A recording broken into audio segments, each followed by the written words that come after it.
All right, all right. We are live. Welcome, Dr. Shamieka, to the Inspired Idiot Show. I'm so excited to have you. I'm excited to be here. Thank you for having me. Yes, I'm excited to have this conversation today. So, the first thing that I always like to jump in and ask people is if you had to explain to a sixth grader what you do, what would you say? If I were explaining to a sixth grader what I did, I would tell them that I help people make more money while they are sleeping than they do while they're awake.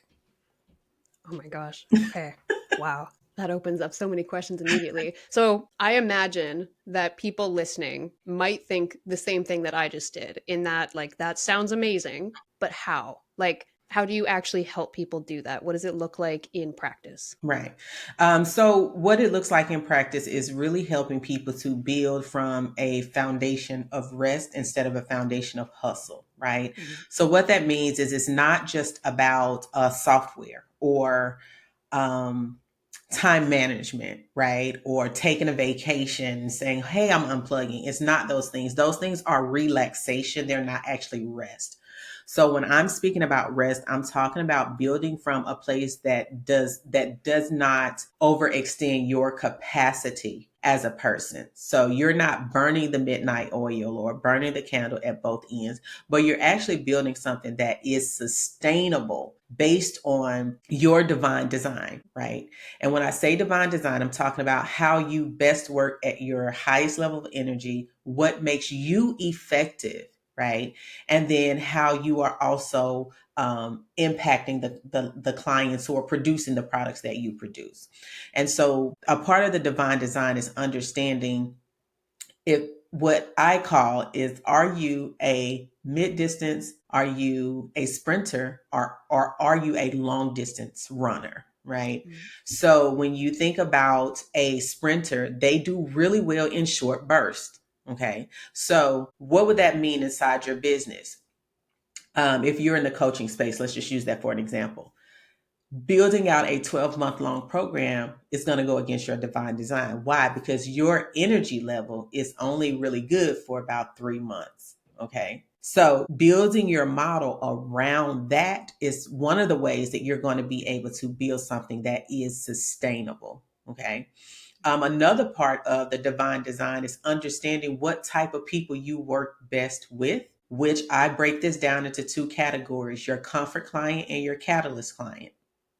Okay. Your comfort client is a client that you're going to have to work extremely hard to satisfy, to please, to deliver results. This means that instead of you being able to knock something out in an hour, you're taking 3 hours for this client. That's your comfort client. Why is that comfortable though? It's because you're comfortable being in that space, and it means that you are not doing the work to actually grow the way that you're supposed to grow as a person first. Your catalyst client is the client that pulls you higher, but it's also the client that doesn't require you to work as hard to serve them because you all are aligned. Okay, so that's the difference between. So when I say making money while you sleep, more money while you sleep than while you're awake. Again, it's not just about automation; those things are tools. The work that I'm doing is the internal work that's going to help you first be honest about who you are, um, be honest about how you work best, right? And then being willing to actually redefine success according to what it is for you. Because what I found is most people who run into burnout have built a business model that was aspirational, but it was not aligned. Okay. It's interesting, like this idea of a comfort client, and then when you start describing it, it sounds like on paper that that's the client that most people would probably say, no, I don't want that type of client, but at the same time, it is comfortable. And I found that that is very, very common in business, is that we do get kind of caught in these comfort zones that we know is not really what we want, but it's what we have come to accept. Right. Because we will get what we settle for, right? Yeah. And so that place of settling is simply the place where the fears that we really have, we are not facing those fears. Okay. This is what I call the mask phase. And this is why I tell every client that I work with, I'm the mirror to your mask, right? So I'm going to tell you what you have been avoiding. Like we're going to look right in the mirror and we're going to talk about these things for what they really are, Because what I found is we put pretty labels on things, right? But those labels are just the lies that we continue to tell ourselves to stay comfortable. Okay. So, for example, of a comfort client could be your zone of genius, right? Maybe um, branding, right? But you keep taking marketing clients because that's what you're comfortable with. And you're like, well, it's making me enough money, it's making some money. And however, you're drained every day when you have to get on a call. You're dreading having to get on a call with that client. You're constantly, your energy is so drained that at the end of the day you have no space for your spouse, for your children, for your family or friends, right? Because you are still serving that comfort client. The other thing about the comfort client I really want to talk about is that in the life of the comfort client, we are the superhero, we are the savior. And this means that um, we are in a position of being, it can be like enabling, right? So we're doing all of the things for the client, and we'll tell ourselves things like, well, I really care about my clients, I want them to get results. You do, right? The other side of this, though, is when you start serving the clients that don't need you in the same capacity, you start to question your own greatness, right? You start to feel a bit uncomfortable because you're not coming to the table with all of the answers. You're coming to the table with answers you now have to go find. Right.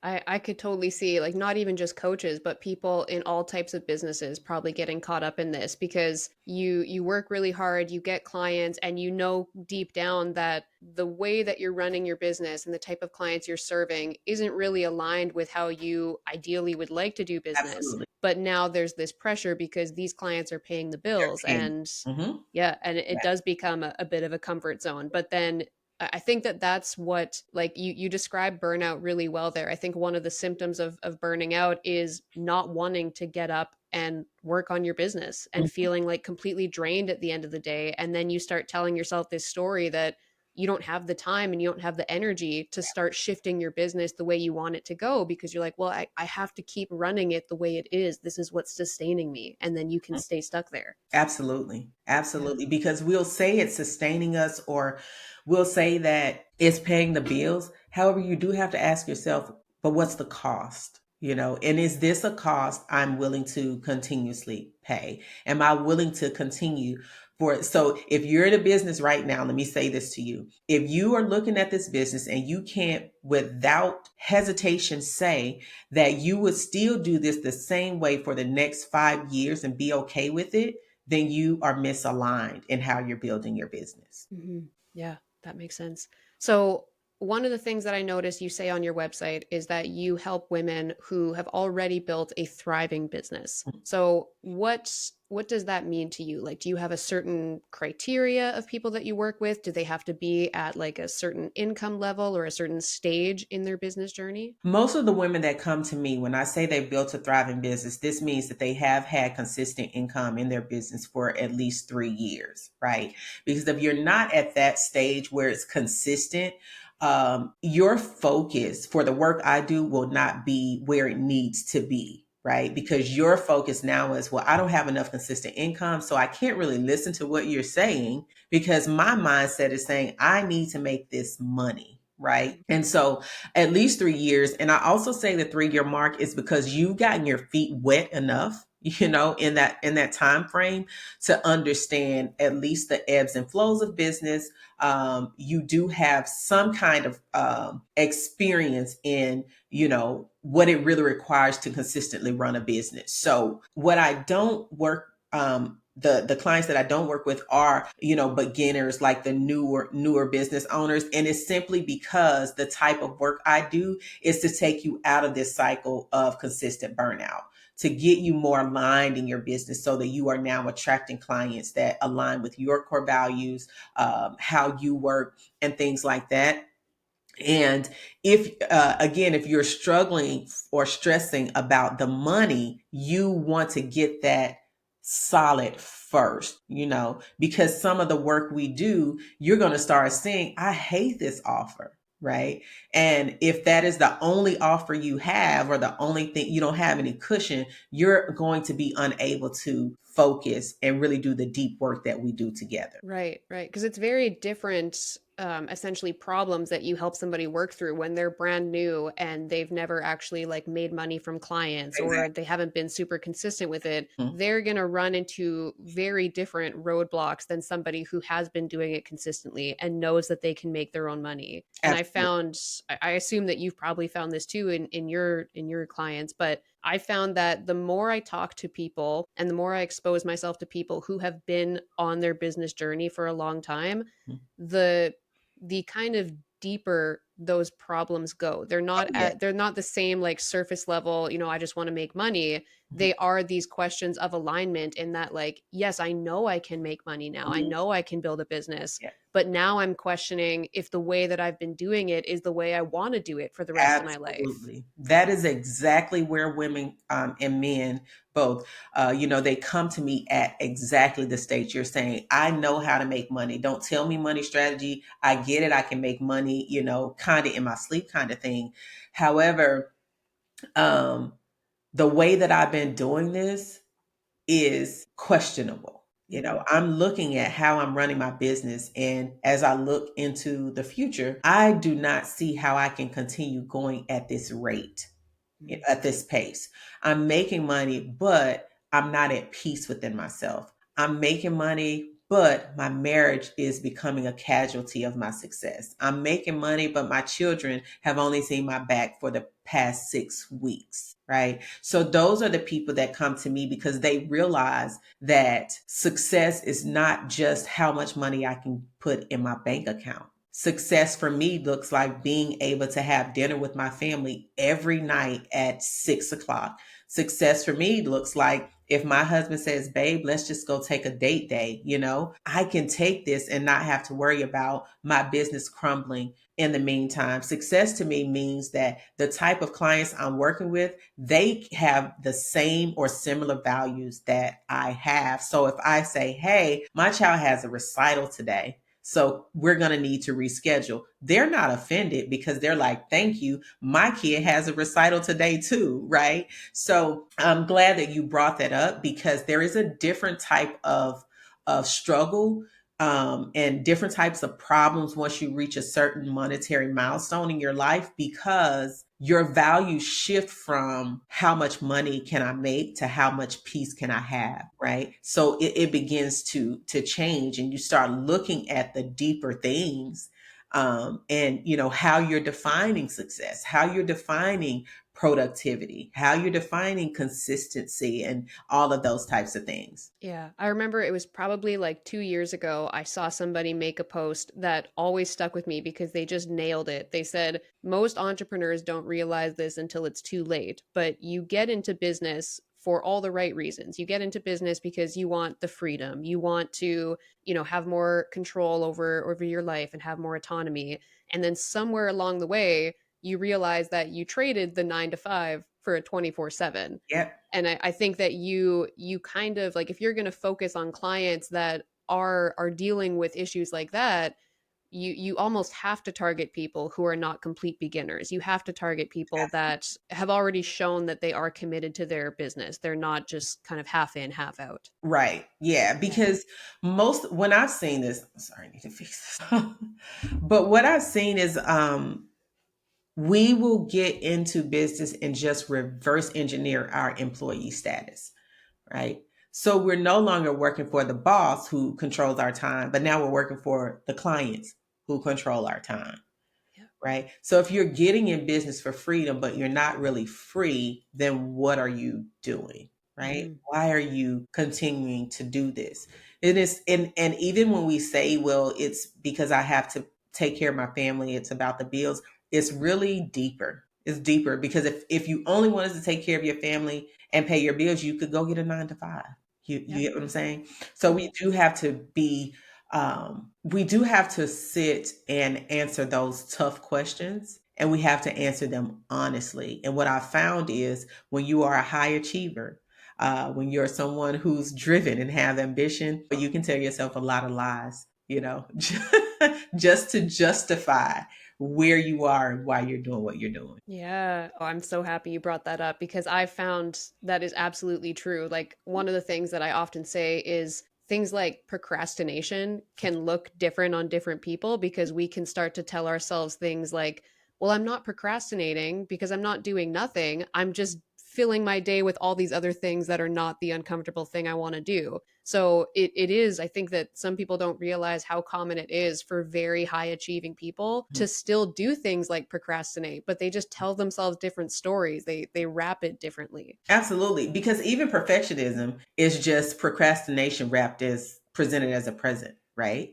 Mhm. And so we'll say, and this is why I said, say, oh, you're procrastinating, right? And you're calling it productivity, but it's really just truly procrastination in a pretty bow.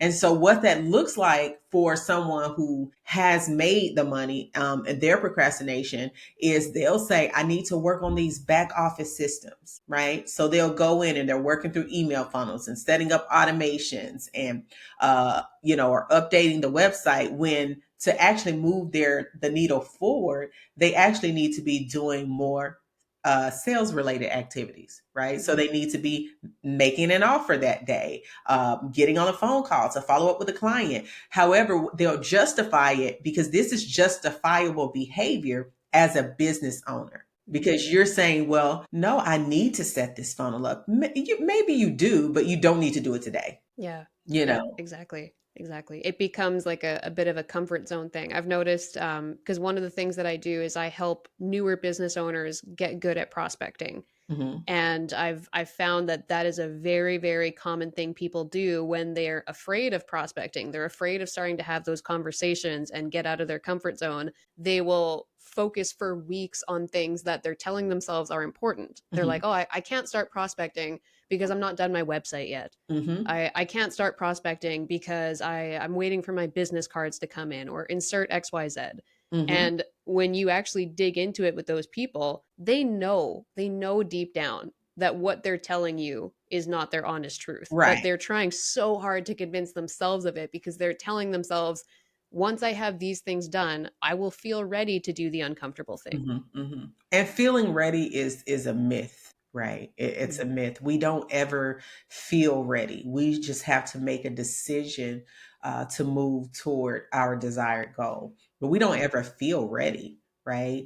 Um, but I'm glad that you brought that up because it is such a real thing, a real topic. And so that work actually helps them to get to the root of this behavior so that they can find the remedy, right? So, because behind all of the procrastination is an underlying fear. Behind all of the procrastination, because if you're saying, I want to be at six figures this year, right? As a new business owner. And I'm saying the first year of your business, your only goal should be sales, not building a website, not building a long-term funnel. Your goal should be sales. And so when you're looking at the activity that you're doing each and every day, is it leading to a sale? Right. And if you can't say yes, then that is something you shouldn't be doing.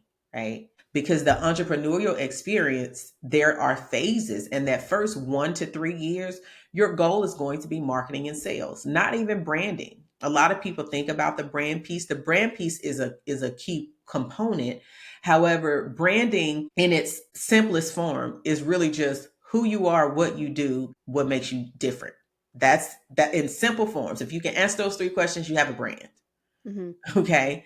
And then marketing and sales. Marketing, how are you going to get in front of people? Sales, what is the sales strategy that you're using? It's just that simple. So if those 1 to 3 years, that is what you should be focusing on because you can't scale if you don't have sales. And a lot of Yeah. people get in and they saw this phenomenon, this trending thing called scaling. And so they jump in and they're like, oh, I want to scale my business. What are you scaling? You can't scale without sales. Consistent sales first, then you begin to scale. And if you're not at six figures yet, you're not even in a position to scale. Right, right. That makes sense. So what would you say is the most common problem that your highest paying clients come to you to solve? And why do you think they trust you to help them solve it? The highest paying clients come to me because I see what others don't.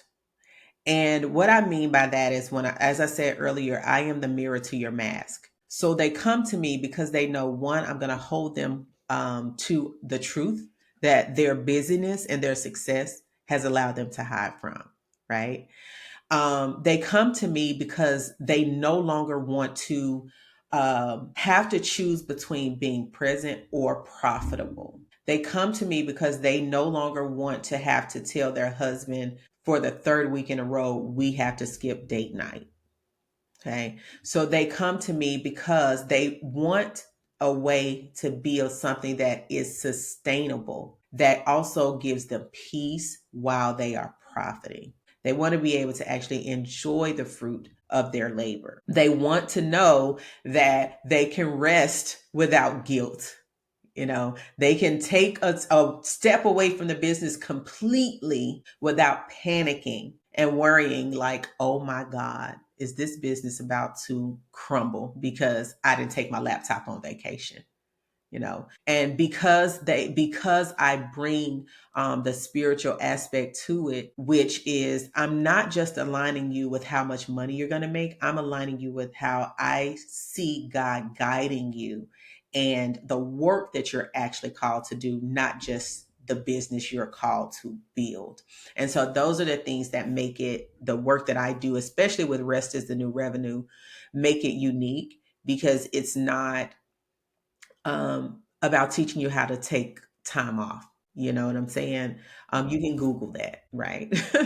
Right. But I'm teaching you how to trust God more so that you can take the time off and know that your sources are not going to dry up.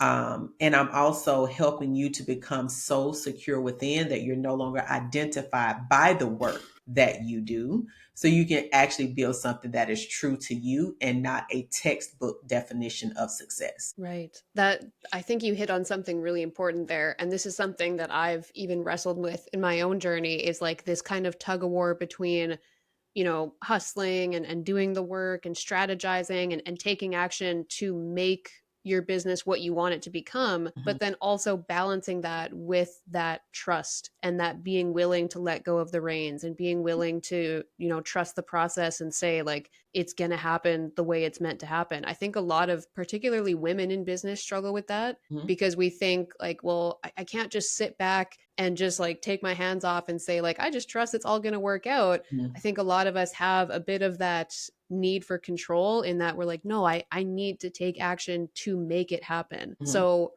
I guess going back to my last question in terms of like why people trust you to help them with that, can you explain a little bit of like your own journey in mhm. building your business and how that brought you to doing the work you do today? Absolutely. So I always tell this story like this because it's just one that I feel is so relatable. When I was growing up, every Saturday, whenever I heard my mom turn the music on at like 6 o'clock a.m., I knew soon after that she was coming in with the pine saw, the comment, the mop bucket, because it was time to clean. Okay. So Saturdays were like our cleaning time for the house where we did the deep cleaning. So I took that same thing into my home as an adult.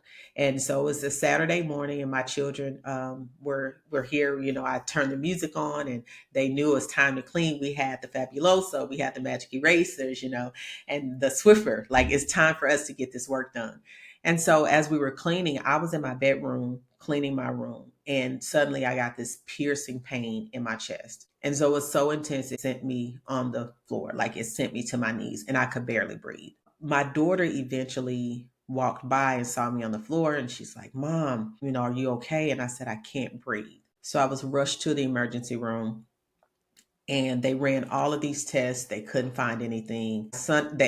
They told me to go see my primary care physician. So I go see the doctor. They sent me out for more tests and more tests. Like, it was just a series of tests for like months. And finally, they called me in and said, we found the problem. I go in. I'm speaking to the doctor. He said, whatever you're doing, if you don't stop or find a better way to do it, you're going to be unalive, pretty much, right? Like, he was like, whatever you're doing, because the diagnosis was stress. It was not anything, nothing else going on in my body. It was literally stress. And so it was that moment that Rest is the new revenue shifted from being a cute catchphrase to a mandate and a movement.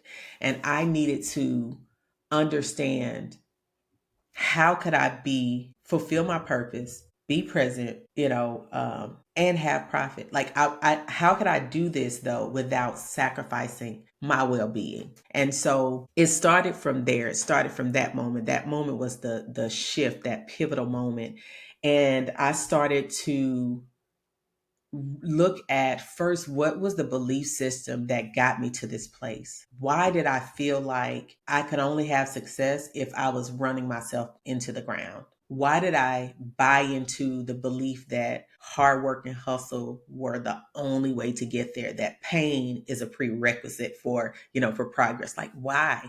So I had to understand that part first so that I can then start releasing those belief systems. And then, what did success look like? What was success? Not from what other people thought, but what was it for me? Right. And then from there, I was able to start realigning my business to look like what I needed it to look like so that I could be successful without the stress, without tearing down my body. So this meant looking at my offers. What am I offering?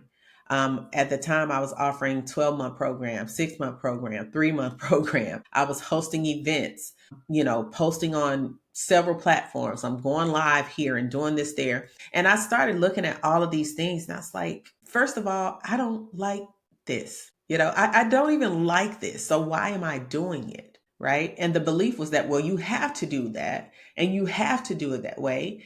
And I realized I didn't. I didn't have to do that and I didn't have to do it that way. And so I changed it. So I no longer offer 12-month programs. I no longer do live launch cycles. Like, I'm no longer doing those things. I'm building from rest. What does rest look like? First, how many hours do I want to work?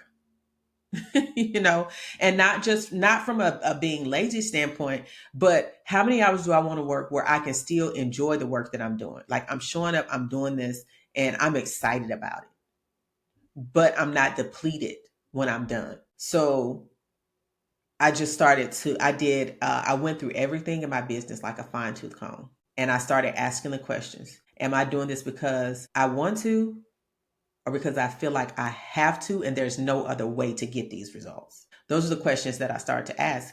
And I stripped it all down.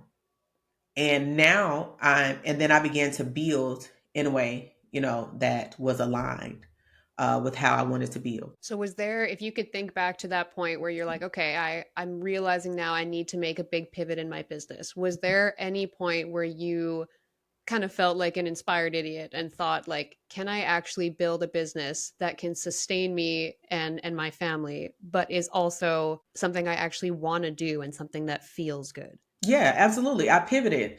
I'm glad that you brought that up because one of my biggest pivots was my event. I had an event, it was called Market Like a Mogul, 3-day event, and I did $305,000 in sales on the open day. So it was in one day, we did $305,000 in sales. And I was standing on the stage the third day, which is the closeout day. And my team were excited, like, man, we did it, because I converted the room. I converted 77% of the room. I only had 45 people there. They said that you need to have at least 200 to 300 people to even make 100K. I had 45 people and I did 305K. I did not use all of the strategies they told me to use. They said use butts and seats. I said absolutely not. We're going to start it, and I stopped. I said, nope, here's what we're going to do. We're not getting on the phone calling everybody. We're going to put this out here. This is the messaging we're going to use. We're going to let it work. Whoever shows up, fine. Whoever doesn't, fine.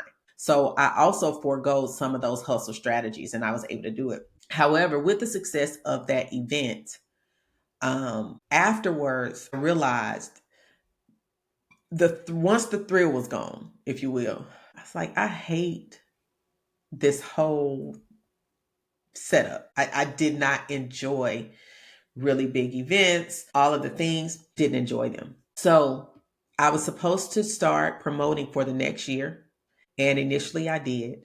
And I had that pivotal moment where I decided to forego doing the event again. And everybody was just like, are you crazy? Look at your testimonies. Look at the results. Look at the responses from people. We created our own theme song for the event and everything. Like, it was amazing.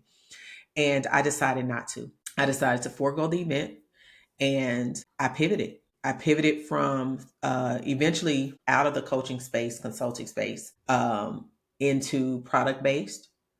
And I still will do some advisory, but only at capacity, right? Like, through December, through the end of the year, I don't take any clients.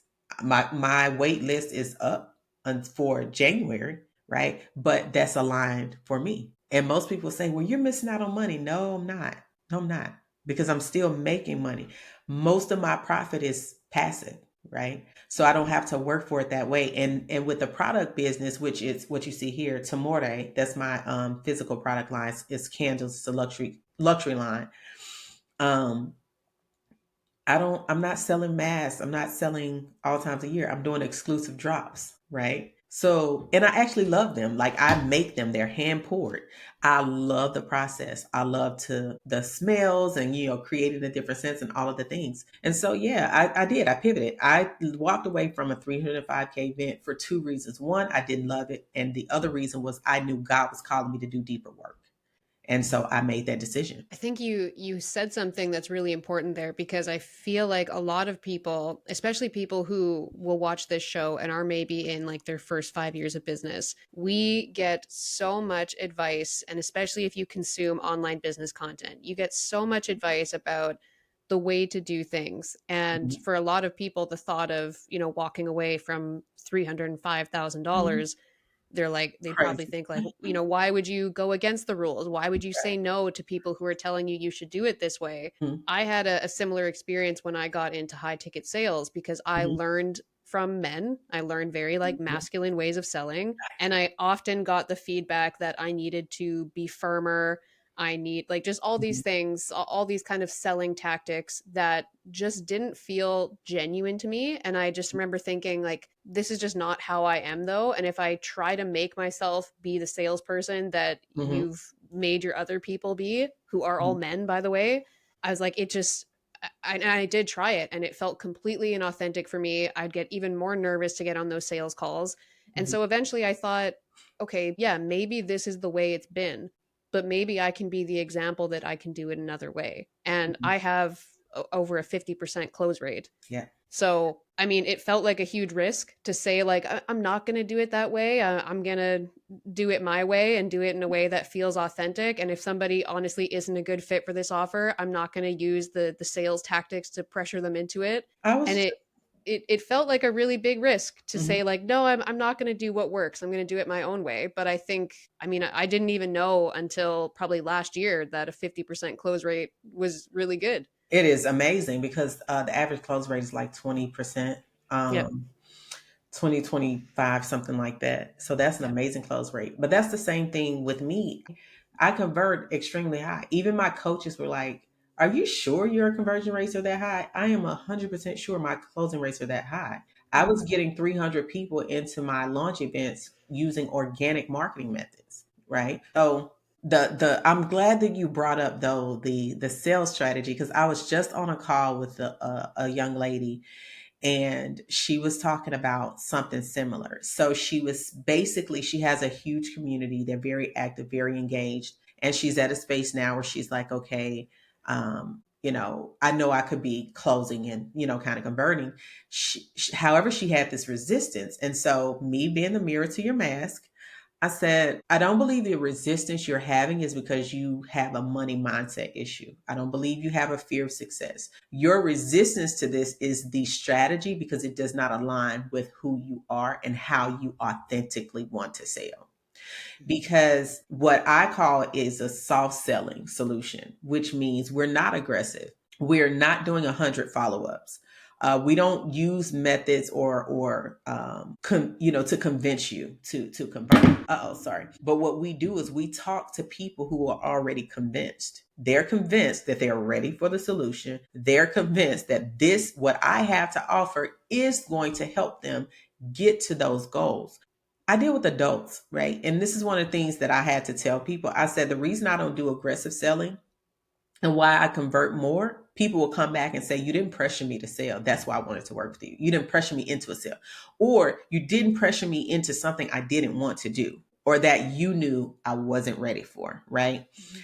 And I think the problem that I have with a lot of the aggressive male centered kind of sales strategies is one, they were not designed for us, so we shouldn't be using them as women. Two, is people are intelligent, right? You know, if you look at your bank account, if you can easily afford this or not. You know, if this is actually what you really want. My only job is to clearly communicate the value and the transformation.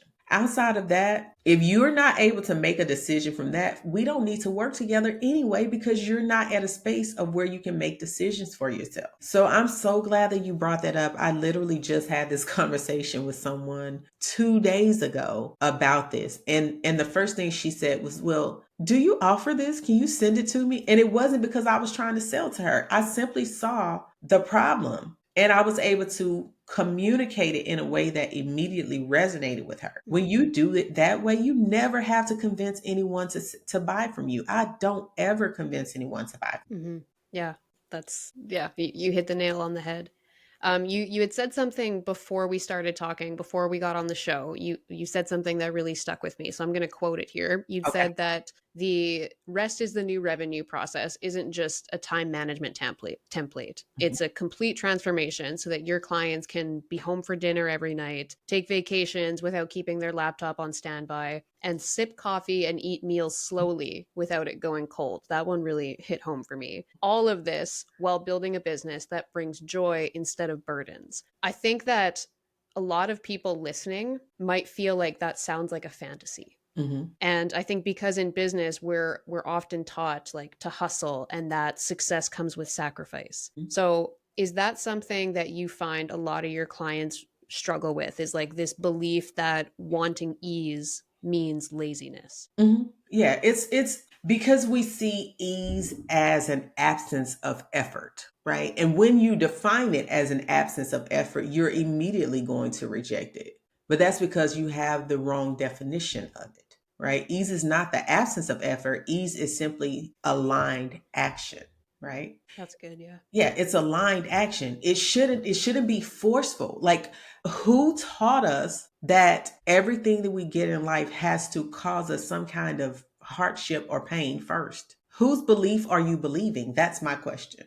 Because it's as simple as changing your belief, right? Because we don't have what we want, we have what we believe. So it is as simple as changing your belief, but we make that so hard. And it's not. I remember telling someone about faith and they were saying, "Well, I don't have, the type of faith that you have." I said, "You do. Your faith is just in the book. Your faith is just in doubt that it won't happen. You have the same type of faith that I have. You simply get to choose what you're going to put your faith in. You're either going to believe that it is going to happen or you believe that it's not going to happen. It's not that hard. So yeah, I used to get that pushback. Um, However, I understand here's the deeper layer to that. And this is the work that I do. The deeper layer to that is not even just ease. The deeper layer is your belief of what you deserve. And so if you believe that you only deserve goodness after you suffered, then guess what's going to happen? You're going to subconsciously inflict suffering even when ease is available. Yeah. This is like the really interesting entrepreneurial stuff that I like to talk about, because I find for most people in those first phases of entrepreneurship, it is very much about money and Mhm, revenue and, mhm, the hustle.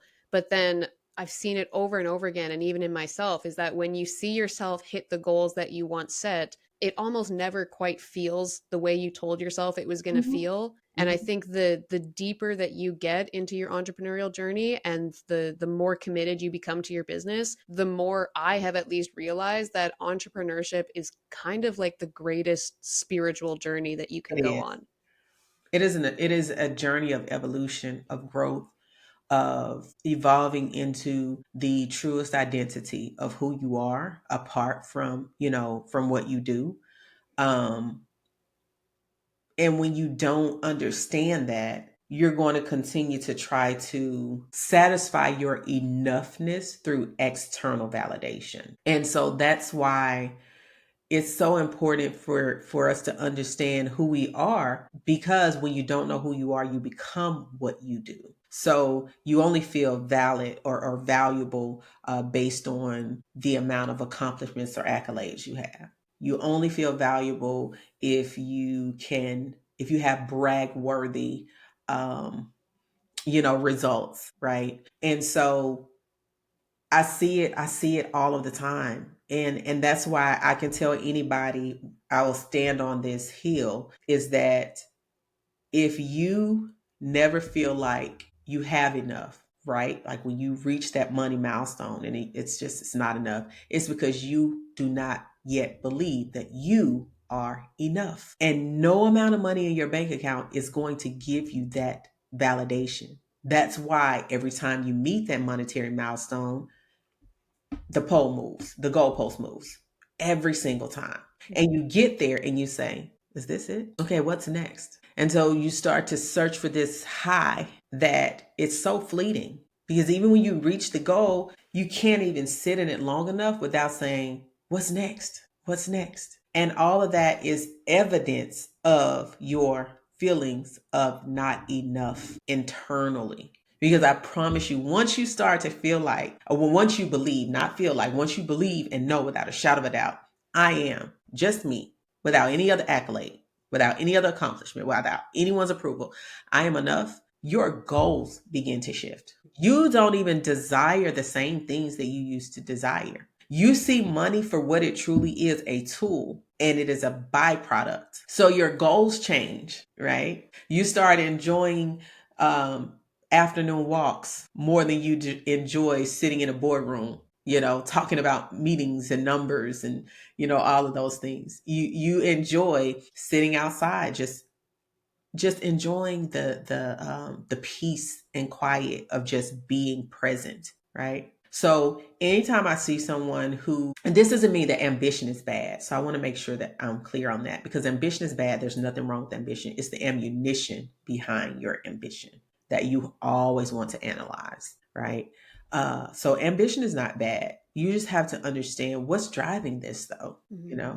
What is pushing me to do this? And when most people start peel back those layers, they start to realize it's actually the pain that's pushing them. It's not even purpose. It's the pain that, that value made when someone broke your heart. Oh, I'll never do that again. Right. Or even if it was from your childhood, when maybe you saw your parents struggle with finances and you're like, oh, that's never going to be me. Right. So it's that Mm-hmm. pain that's pushing you. And here's what I say: pain can be um, a jumping a jumping board, right? It can be the thing that pushes you to start, should never be the thing that keeps you going. Right. It's like the way that I've often thought about it is push or pull. So Mm-hmm. a lot of people feel like they're pushing themselves in their business. They're pushing themselves to get up every day and grind at it. But there's a very big shift that happens when you start doing work because you feel pulled to it, Mm-hmm. as opposed to feel like you are pushing yourself to do it. Yeah, forcing yourself. It's Yeah. if you're in that space where you're having to force yourself, you have to ask yourself, is that really where you're supposed to be? Yeah. But when you adopt the mindset that no pain, no gain, if you adopt the mindset that, you have to sacrifice it all, guess what? You'll believe that this is required. It's not, it's just what you've been taught. Mm. Because when you think about it, I don't really know many hardworking people that actually enjoy what they build. I, and when I say this, it's because they're still working. They're always working. They are never able to take a step back. And I'm like, do we think about what we believe? Our parents worked harder and worked two and three jobs because they didn't have the opportunities we had. They didn't have the education that we have. They didn't have the access to all of these other tools and resources. So they had to do that. It doesn't mean that work isn't required. But if you are addicted to hard work, the emphasis on hard, ask yourself why. That's a good question. That's really good. So before we get into talking about like the coaching industry as a whole, what do you think most people misunderstand about the kind of work that you do? That's a good question. I think one of the biggest misconceptions is that rest is laziness, that ease is a cop out, or that it is impossible. Um, and also, one of the bigger ones is that because we're doing the internal work first, the deep work, that it's going to take a long time, or that the growth is going to be so slow. The only reason the growth is slow or that it takes a long time is because you resist the process. When you surrender to the process, it happens just as fast as hustle. You know, Hmm. the results are not delayed if you surrender to it and allow yourself to go ahead and go through it. But most people are trying to avoid the work because it's uncomfortable. So they would rather busy themselves with productivity to avoid the real work. However, by doing that, you eventually hit a place where you crash and burn, and then you have to come back. Whereas if you had done it first, you could avoid the crash and burn to begin with. And one of the things that I wanted to ask you was you are Dr. Shamika. So Mhm. did you like were you like a psychologist before you got into No, this no, no, or no. where did Just the work that I do, psych and Christianity Mhm. together. So it wasn't, I wasn't in counseling or anything like that. No. Was I Okay. able to? Yeah, but no, I didn't have a practice or anything like that. But you am I correct in that like you got like a doctorate's Hmm. degree in something? Hmm. Okay. Okay. Hmm. Because it does sound like you really get into the deep work, the psychological Right. aspect of business with your clients. Yeah, and it's always been that for me because even before then, though, I always knew that business was internal, just Mhm. intuitively. And because of my God-given gifts, I always knew that it was bigger than strategy. And that's because every time I talk to people, I could see that there were underlying fears. There were belief systems that needed to shift and things like that. So this is always the internal work has always been a part of my work.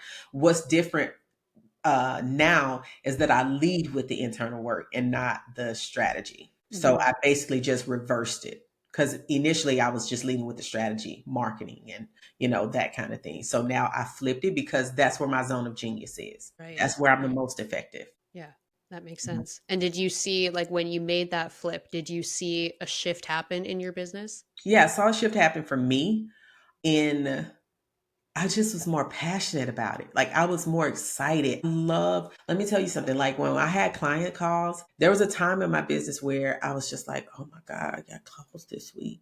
When I made that shift and I started only working with people in that way, I was excited. I was like, I have calls this week. And then I was able to also, because I realigned my business, I didn't have calls every week. I did them bi-weekly because that honored my capacity because I poured from a very deep place.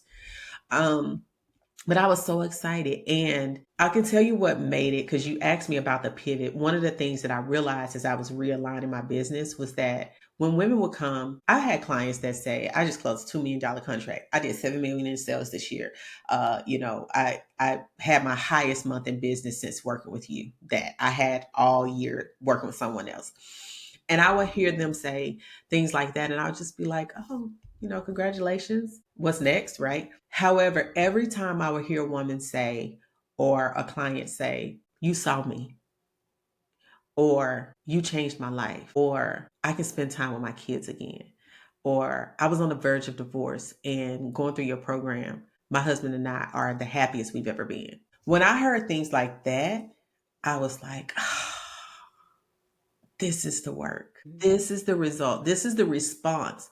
So when you say, well, what makes when I think about success, to hear a client say, I was on the verge of divorce and my marriage has been restored. To hear a client say, I have been able to spend every weekend with my children since being in your program.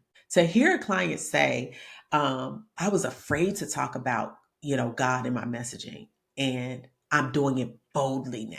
When I hear people say that their life has been changed in those specific ways, that's what excites me. Because Mhm. anybody can teach you how to make money. Go find Tony Robbins or Gary Vee or somebody. I don't care.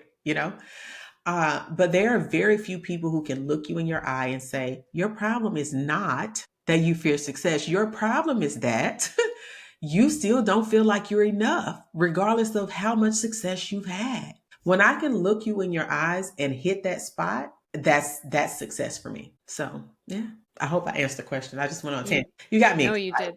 did. That's no, it was perfect. That was really good. You said a lot of good things there. And you actually brought up another question that I wanted to ask. I've heard different takes on this one, so I'd be interested to hear your thoughts.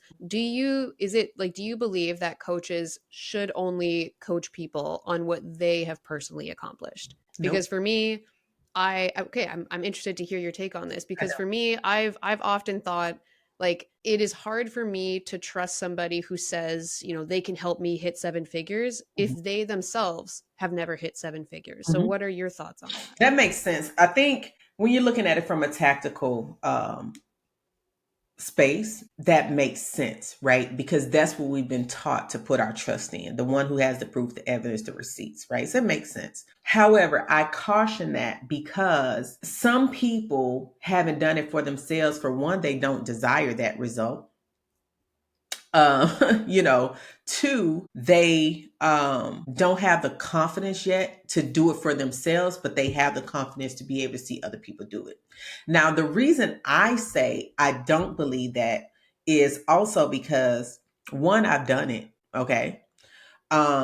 Two, I always think about the basketball coaches who've never been to the NBA. I think about the teachers and the professors who've never taught law, but they teach lawyers and people every single day. So I think about that, and I just believe there's nuance to it.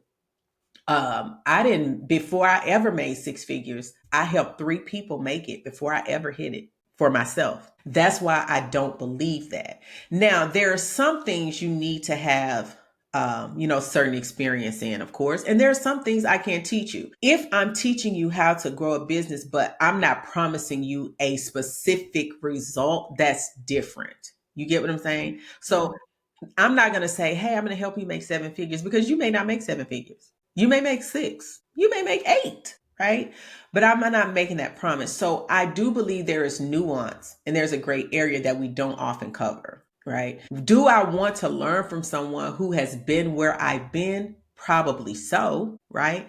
The other thing about this is that you sometimes the person that you may think cannot help you get to six figures actually is because you think you need strategy when you actually need internal transformation. You think you need strategy when you actually need confidence. Okay. And I've had clients to come to me who have worked with clients who were farther along than I was at the time. And they came back to me. And guess what happened? They met their goals when they came back to me. Why? Because I was helping them do the work that they really needed to get to the seven figures, Mhm. to the six figures in their business. Right. So I do believe that there's nuance. I don't believe that you can't learn from somebody who hasn't been where you are. Because even if you can teach me what not to do and what to avoid, that may be what I need to get there. Right. And last thing on this particular topic, my husband and I celebrated 20 years of marriage in September of this year. However, we divorced after 7 years and then remarried. Okay. The mentor that I had during that time that helped restore my marriage had been divorced three times. Most people say I wouldn't be listening to her. But you know why I did? Because she knew exactly what I was doing wrong. She knew things that I needed to know. Why? Because she made that mistake so many times. She was able to say, no, no, no, no, no. Here's what you're doing wrong. Here's what leads to divorce. Was she able to tell me what was going to restore my marriage or necessarily to have a healthy marriage? No, but she was able to help me avoid the mistakes that she made. So we have to be willing to not devalue wisdom and strategy because it doesn't come packaged the way that we think it should be packaged. Well, and I think you brought up a good point there. I mean, and I think this is where a lot of skepticism in the coaching industries come from, is like you gave the example of teachers, and there's that old saying of, those who can't do teach. So I Mm-hmm. think there are a lot of people that have this perception that, there are a lot of coaches and stuff out there that are teaching things that they themselves haven't done. But I think you touched on something important there, that there is a difference between hiring somebody as your mentor or hiring somebody as a coach. And I think for me, that difference lies in, if I'm paying a mentor, I'm probably investing in that mentor because they have accomplished something that I want to accomplish. And therefore, I want to learn directly from them. Mhm. Whereas a coach, I think I would hire a coach that has a track record of helping other people Mhm. accomplish the thing I want to accomplish. So it's, Mhm. there's a difference there, right? And it makes sense, right? I still stand on the fact though that it's important to understand what you need, right? Even when you're hiring a coach, because a lot of times when we hire a coach and we think we're hiring them because of their monetary results. However, I would challenge one to think about what actually attracted you to that person. And 9 times out of 10, it was not the money they made. It was either they had a similar personality, they had a similar background story, they had a confidence that you did not have. And I say that because I remember hiring a coach before, and I got into her program. And one of the things she wanted to do was kind of look at what we already had. What she didn't know was that I had a full funnel, a fleshed out system, a solid proven framework. I had a whole course, university that was set up. She said, "Wow, I didn't know you had any of this." She said, "You're farther along than I am." She was honest enough to say that. And I said, "Wow." And so she said, "I don't know how I can help you." Now, mind you, I invested cash $15,000. She said, "I don't know how I can help you, or even if I could." She said, "Not only are you further along than me in business," she said, "but spiritually, you're further along than me." Just like that. Here's what I told her. I said, "I didn't need your strategy. I already had it. What I needed was your confidence." So I didn't invest in her because of her strategy. She didn't teach me anything I wasn't already doing. What I lacked was the confidence to charge what I should have been charging. And there is power in proximity. And so when I was in her program, she was the reason I was able to confidently charge 5 figures, which I should have been charging years ago. Had I not invested in her, though, I would have still been charging a couple of, thousand for offers that were making people multiple 6 and 7 figures. So that's why I said I still stand on, you can't hire someone, right, who is not further along than you and still get the desired results when you know what you're investing for. Right. Yeah, that makes a lot of sense. I'm glad that you clarified that. This is something that I've kind of explored for myself, and I've noticed that a lot of the people who consume my content have kind of similar questions to this. Mhm. So, I've found like there are so many people online today who are some kind of coach. There's coaches for pretty much everything. Mhm. And a lot of coaching offers to me very often feel kind of vague in Okay. that, like, I have followed coaches before Mhm. who seemed really passionate about what they do, Mhm. but it wasn't super clear to me exactly like what they do for their clients. And then sometimes those people would quote me like, 5,000, $10,000, and I'd stop and think, wait, what am I actually investing in here? Like, what Mhm. am I actually buying? Mhm. So how do you make your offer feel tangible when what you're ultimately selling is a transformation? Or I guess, like, what I'm asking is, how do you make people believe that a coaching investment is worth it, especially when there isn't always a clear, like, direct ROI attached to it? I don't think it's about the tangible ROI in the way that we think. I believe that it is about being aligned with what people really are looking for and what they want, right? So what that means is I have to be clear on what my audience is communicating about where they are. Many of my clients are not coming because they say, "Hey, I want to make more revenue while I rest," but they are saying, "I am exhausted. I don't have time for myself.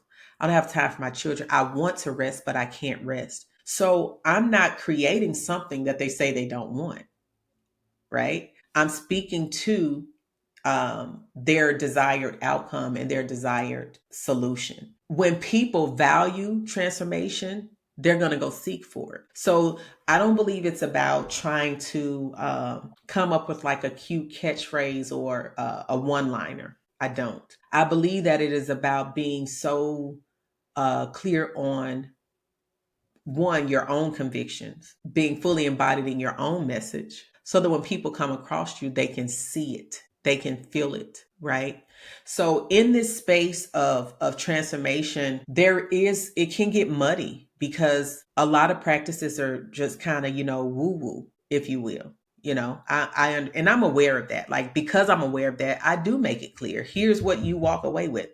And and once you see that, if you're like, yeah, that's not what I want, that's fine. You get what I'm saying? So first, you have to be clear as the person who is presenting. You have to be also fully convicted in your own truth and your own message. If I didn't believe that my work provided transformation, anybody who came across me could tell. It's like, I don't know, but I don't have that problem because I'm fully convinced within myself. So my goal is not to convince, right? Um, so I think the other part is from the buyer's perspective. You need to be clear on what you need before you go searching, or once you reach that person and you hear what they're saying, you get clarity from that, right? The other thing is, when it comes to ROI, this is something that I've always said. When it comes to ROI, you have to take ROI. What that means is, when it comes to a return on investment, first, you have to identify what kind of return you're looking for. Okay. And then you have to take responsibility of investment. When you hire someone, they are responsible for the recipe. You are responsible for the results. Okay. So if I give you the ingredients to bake this cake, and you just put the cake box in the cabinet, and the eggs are stay in the refrigerator, and you never get out the mixing bowl, put the ingredients in there and put it in the oven, don't expect to get the cake.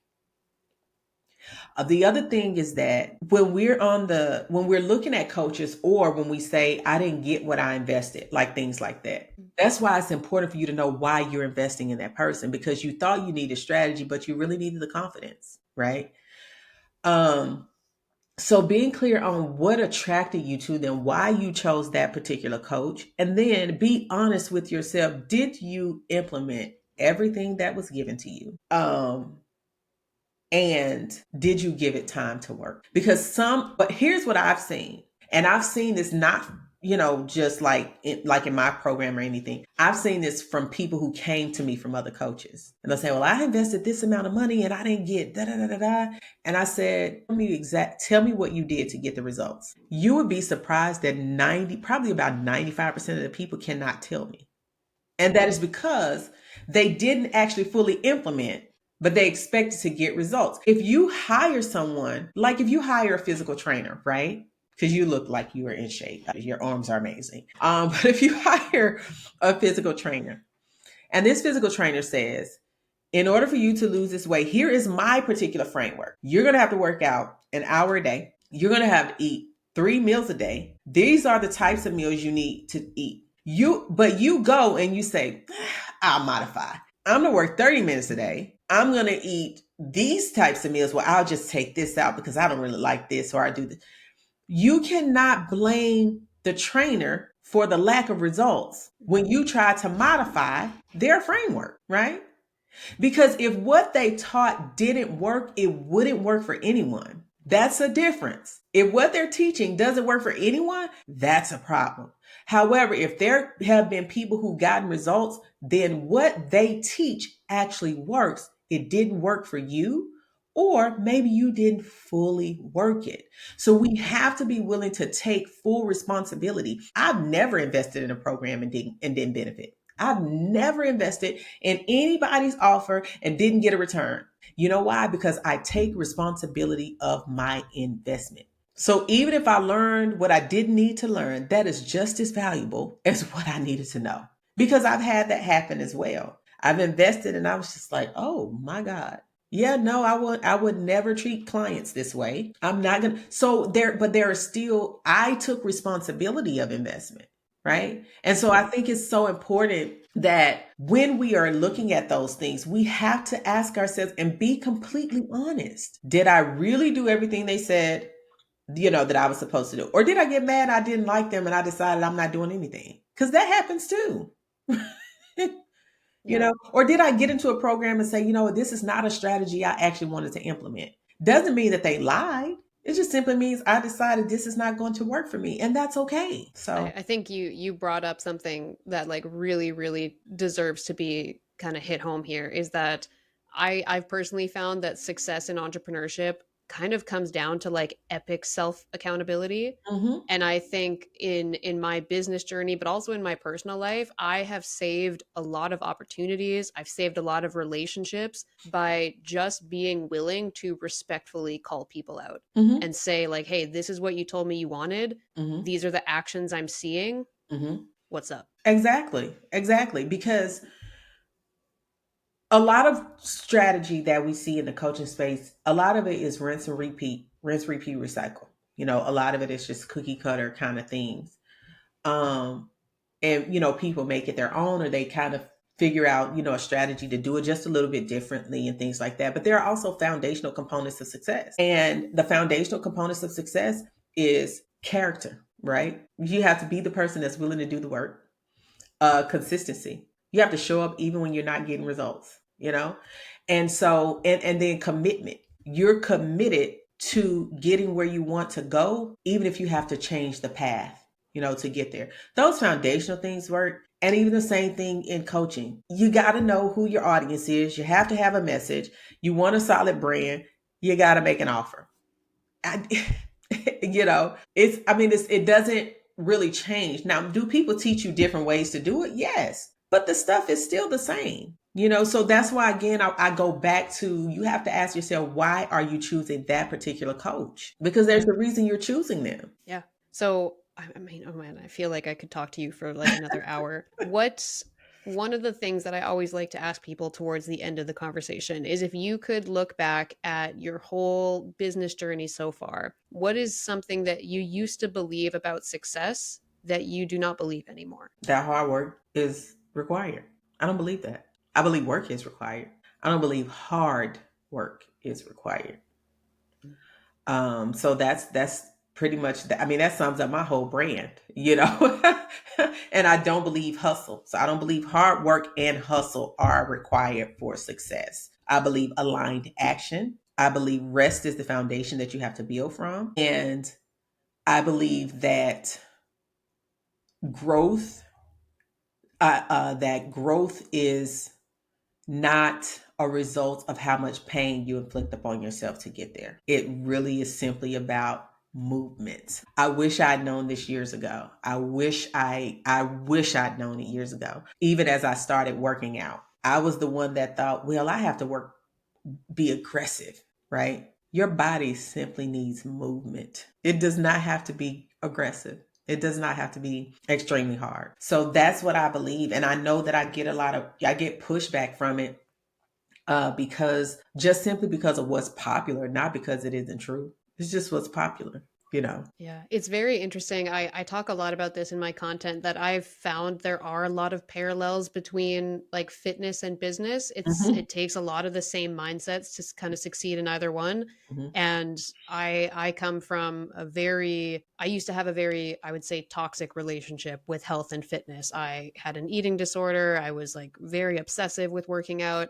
And I look back now and I look at the relationship that I have with it today, and it is exactly how you've described business, that I went through that phase of feeling like I had to work really fucking hard hmm and I had to be, 2+ hours in the gym and I had to leave sweating. And I'm not that person anymore. And today I feel like I'm in the best shape I've ever been. I have the best relationship with fitness that I've ever had. And I think if you can develop the same kind of mindset that it takes to have a good relationship with fitness, you'll find that there are a lot of parallels between that and business as well. It is so, oh my God, so true. So true. Like, even my workout routine now, I look at it and I'm like, is this aligned with how something that I want to continue to do, like over and over and over again? Mhm. Is this built from rest or aggression and hustle or hard work?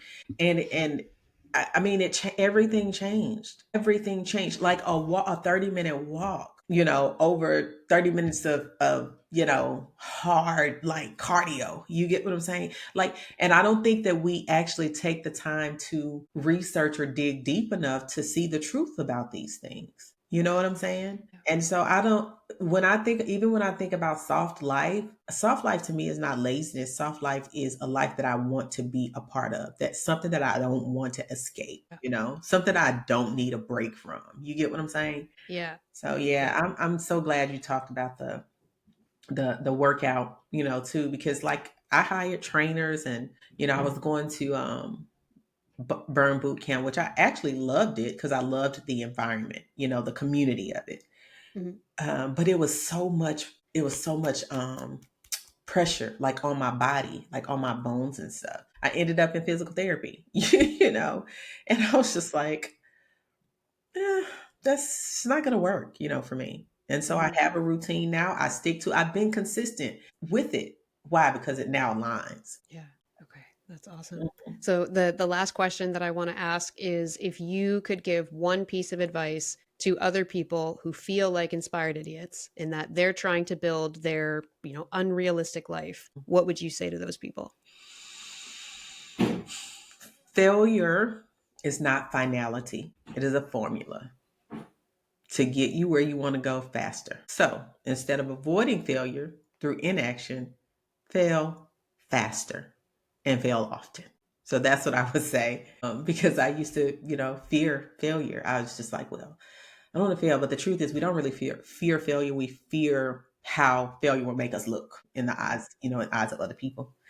But yeah, just fail fast, get it over with. You'll thank yourself later. Yeah. You'll realize that you'll live. Mm-hmm. Okay, awesome. So if anybody was interested in potentially looking into working with you or looking into your program, where would be the best place to direct those people? They can go to my website, shamikadean.com. But I hang out on Substack. If you're not on Substack, you should be on Substack. Okay. I love it there. It is one of the only platforms I have found thus far that actually has a true built in ecosystem. So those are two places I hang out the most. I'm on other platforms. I just haven't been active because I have decided to dedicate my growth to Substack only. So yeah, find me in those two places. I'd love to Yeah, meet you. that is where we connected. Yes. Yeah. All right, awesome. Well, thank you for coming on with us today, Shamika. I really appreciate this. I'm going to go ahead and stop the recording now, Okay. but thank you. You're welcome.